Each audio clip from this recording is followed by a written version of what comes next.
I just got back from going on my dream vacation to Japan.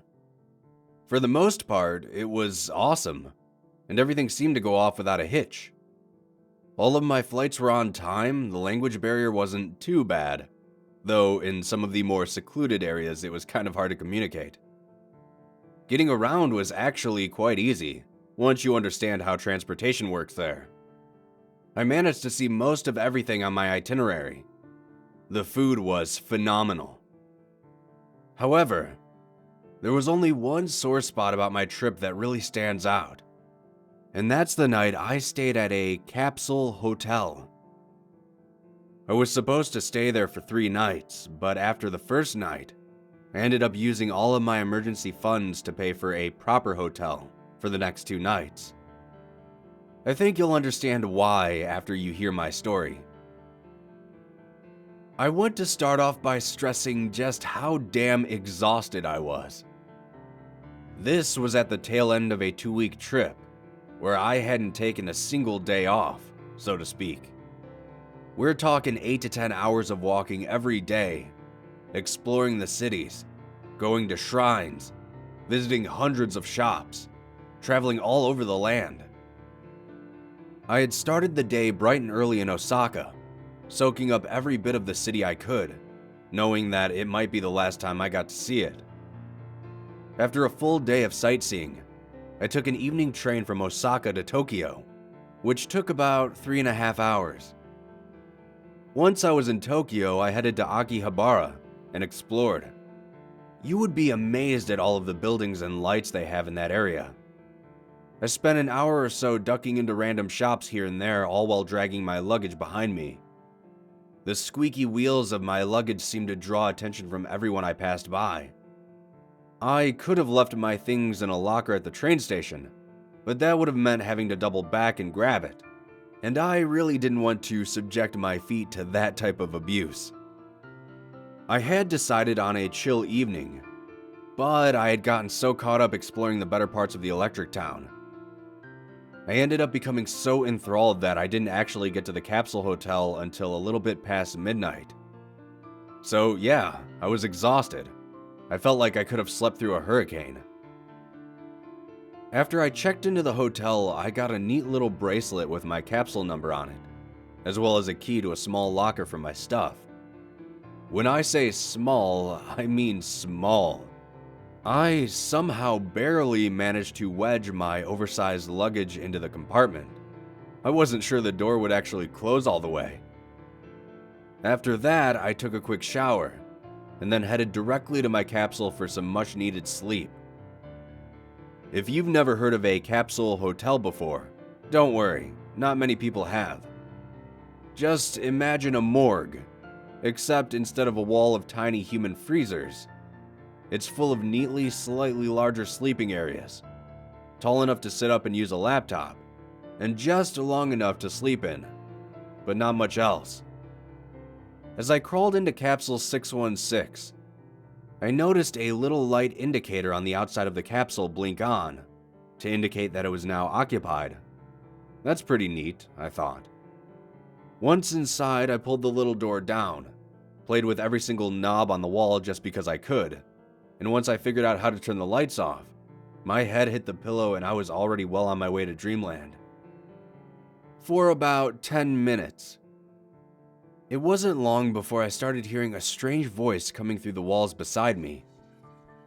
I guessed the walls were a lot thinner than they looked, and that my sleep hadn't plunged into deep enough territory for me to stay unconscious, despite the mental and physical exhaustion.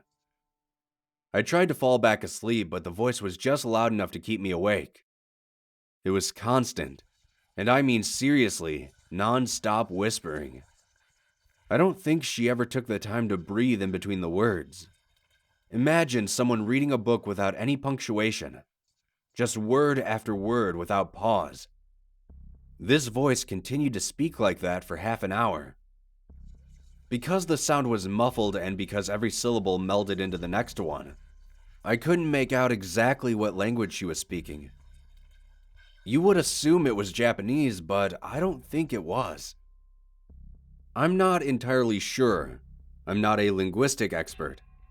But there weren't a lot of that A sound you hear so often in Japanese, and she was hitting those R sounds clearly.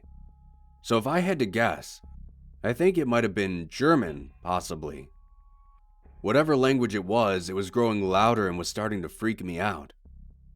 That's when I remembered the buttons on the wall of my capsule. I pawed around in the dark until I located the light switch, and then found the knob for the white noise. God bless Japan for their sweet, practical technology. My little capsule was soon filled with the soft sounds of rain and distant thunder, which was easily overpowering the voice from my neighbor's capsule.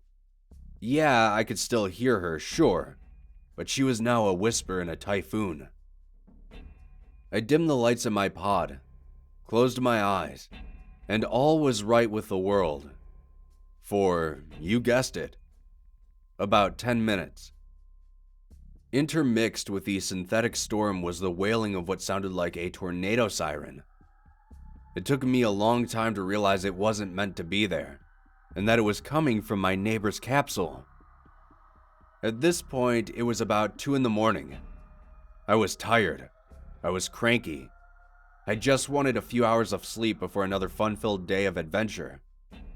I was internally cursing at whatever inconsiderate tourist starts screaming in their goddamn capsule, in the middle of the goddamn night, knowing full well everyone around could hear her. In my pent-up frustration, I made my one big mistake. I slammed my fist into the wall and screamed, "Shut the hell up!" This was her invitation to start slamming back, and boy did she take it and run with it. The lady on the other side of the wall began screaming. She hit the wall so hard, I swear to God, it felt like my entire capsule was shaking. It was like she was full-on body slamming it with all her might, all while screaming so loud I could barely hear the storm anymore. I put my hand on the wall and felt it buckle and bend as she thrashed against it.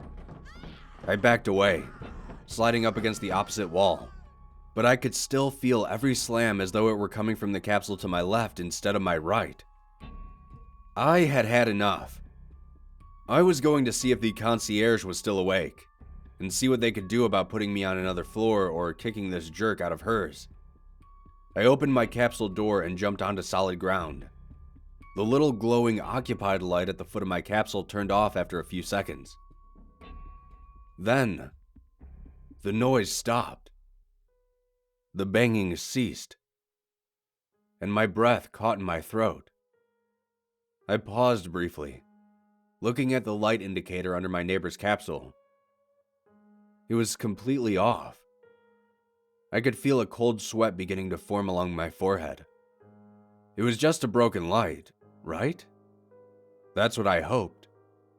But I guess I've read one too many horror stories. Because something compelled me to grab her door handle and slowly lift it. The shutter raised and I hesitantly peered inside. The entire interior of the capsule was empty. It looked as if no one had been inside this capsule for a very long time. I spent the remainder of the night sleeping on a bench in the locker room. I know I probably should have just left entirely, but I was far too tired to deal with this. The next morning, stiff and barely rested, I made my way down to the lobby and tried to explain what had happened in my pitiful excuse for Japanese. The concierge just returned a confused look, and even after using a translation service, I still didn't get anywhere, until she saw my bracelet with the room number on it. There was the slightest micro-expression of horror on her face, which I thought was odd. She grabbed my arm suddenly and pulled it towards her. She gently took the bracelet off of my wrist and flipped it around. I was supposed to be in capsule 919, not 616. That look on her face, though, I can still picture it clear as day. I have a strange feeling it wasn't just a look of, "Oh dear, you were simply in the wrong capsule." I think she knew damn well what was going on, and knew what exactly was on the inside of that other capsule. So yeah, suffice to say, I stayed in a more traditional hotel for the remainder of my trip.